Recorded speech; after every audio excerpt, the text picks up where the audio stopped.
Hello, Solange. How are you? I'm good, Agathe. How are you? Nice to see you. Very good. Thank you. So thank you very much, Solange, for doing these 4 questions. As you've been part of the Sur Mesure, it's, these important questions that everybody wants to know, and we're going to get through together. But I'm going to just explain a little bit of what your background is for people who don't know you.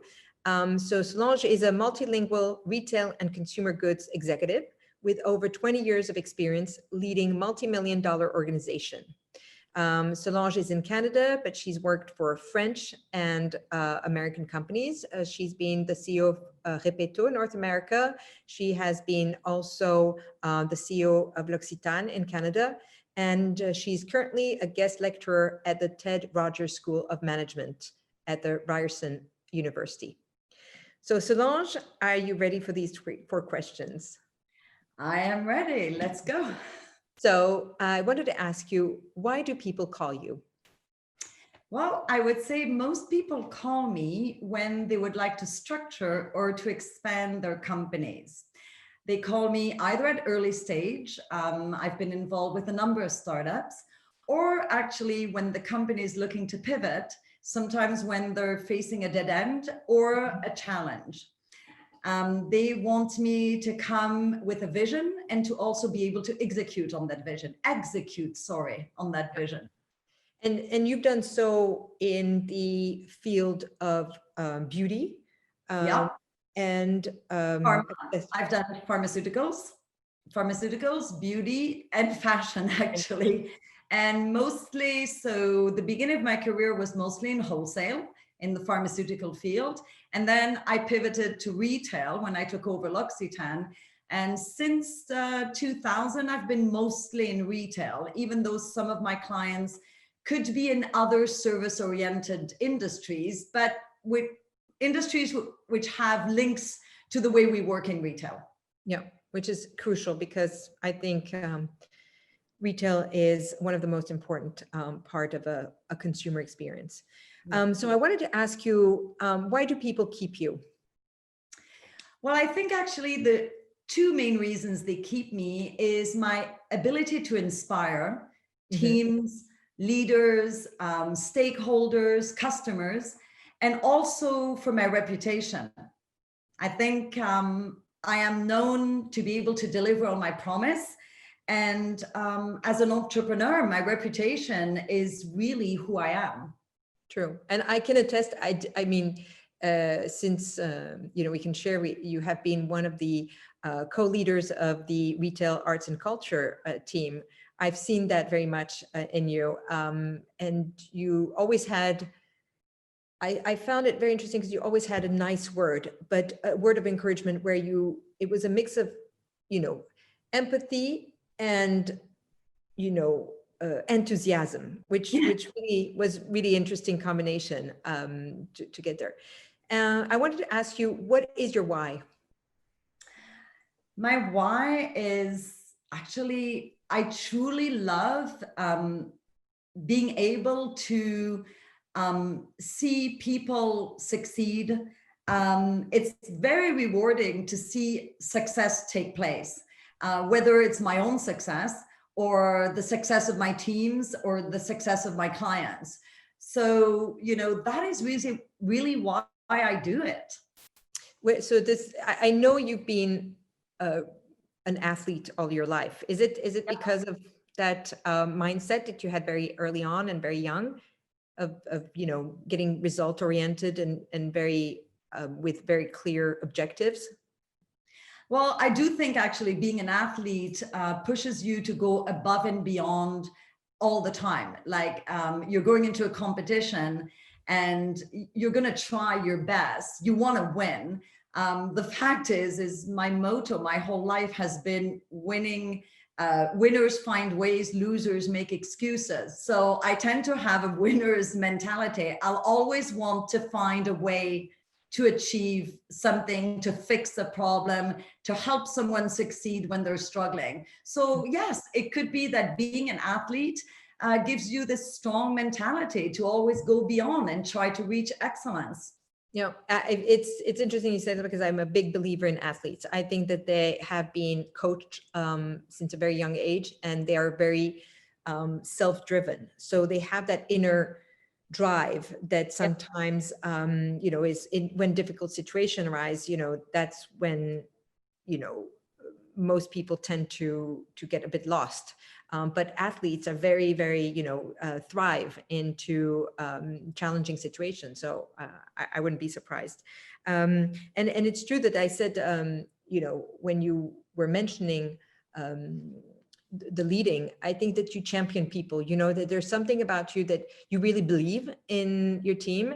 And I think that that's why, you motivate, but not out of, pressure, but more out of believing in the other person. And, when somebody feels support, feels seen, feels that, they're championed by someone, they deliver their best. So I think, people need to feel that you believe in them. I mean, otherwise, why? It's a bit like with your children.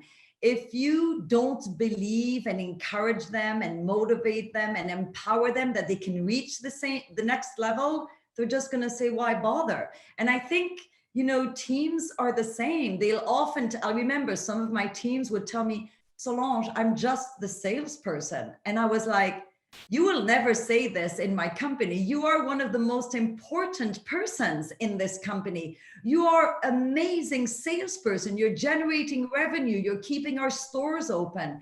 And just by telling them that they are an important person and they are doing a great job, they will go above and beyond. And next time you see them, they're on their way to becoming a superstar. We used to have a saying, our motto at L'Occitane, when I was running L'Occitane, was, only as a team can we reach excellence. And I felt that I was the excellence champion. I was there to bring them all together and really instill in them the belief that, yes, they could reach excellence. And you're absolutely right, because, often a salesperson is the first point of contact for a person, with an organization. I mean, of course, they might have done research online, but it's the first human point of contact they will have with any company. So absolutely. Yeah. So last question is, what is your next dream job or next iteration? I have the impression my next dream job is an accumulation of everything I've loved in my career. So I'll put you into the secret. It's on its way, but hopefully I'll be able to deliver. Mm-hmm. My dream is to lead the ultimate global institute of excellence in retail and travel the world delivering the good word. Yeah. That's what I'd really like to do. I want to empower retail people and possibly hospitality people, because we're talking with people in the hospitality business as well, for them to find the rightful place in that industry. I have this expression in French. We say redonner les lettres de noblesse, which means give back what they deserve. And retail people who work in the stores, who are possibly 90% of the retail staff, I think they need to be placed at the core of the business where they belong. And particularly after COVID, where the store is has to change to become the true ambassador of the brand, we will be seeing going forward the need for extremely high-skilled expert advisors. And that's what we'd like to deliver with our Institute of Excellence. That's great. Well, it's great to hear, because training has been sorely missing into the retail industry. It was the case, I don't know, maybe 15 years ago, there was still, training. Companies would take their employees through training, but that has disappeared.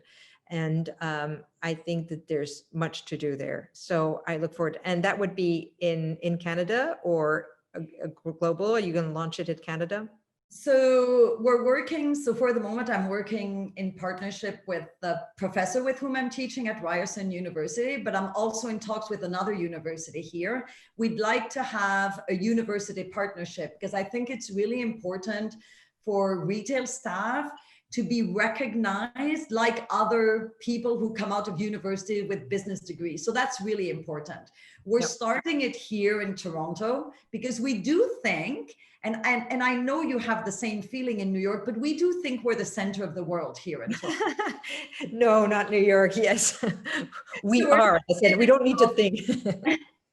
So we're starting it in Toronto, but we'd love to roll it out for the entire North American, continent. And of course, we'd like to expand it to Europe and eventually, beyond that, because thanks to our multilingual approach, we think we can, and our ability to understand diverse cultures. I think it's a strength in Canada because we work with extremely diverse cultures all the time. I think we would be able to expand it globally. That's great. And it's great to hear that actually retail gets a place, a bit more important place in universities and education, because as a recruiter, I can tell you that I've met countless people who fell into retail. Yes. They took it as a job, part-time during their studies, and they ended up liking it. They ended up building a career, but they really came into it by accident. And I think, it's a great place to build a career. And it's a great place if you're a people person to show your skills. So, and that's really what we'd like to change. We'd like to change the fell into to driven towards it. We really want people to choose retail as a career, as opposed to falling into it and then, oh, I like it, let me stay in it. And we really want to have young people have the right education that will allow them to be the leaders of tomorrow. Fantastic. They'll be poised, because they have the education. Retail companies will be able to move them up, as opposed to them today. Most people who fell into retail during their studies didn't continue in retail as a career. And that's really sad because we're losing extremely good people for all sorts of different reasons, but we're losing them. And that's what I'd like to stop, is stop losing the stars. Let's keep them in retail. I mean, I have an example of a superstar employee that I had in one of our Vancouver stores. She started with us when she was 17 as a gift wrapper. Within a month as a gift wrapper, she knew every product in our store. She was unbelievable in converting, inspiring clients to buy. And she worked for us for 5 years. And I truly believed she was going to do a business school and stay in retail. She didn't. She became a super high-flung international human rights lawyer, which she has to sell a lot. Mm-hmm. But the fact is, we lost her. And it's a pity because she was a superstar. Fantastic. Well, thank you very much, Solange. I want to say congratulations on this great venture. Wishing you many successes on the way. And thank you for doing the interview with Sur Mesure today. I really appreciate it. Well, thank you so much for inviting me, Agathe. It's an honor. Thank you. Thank you.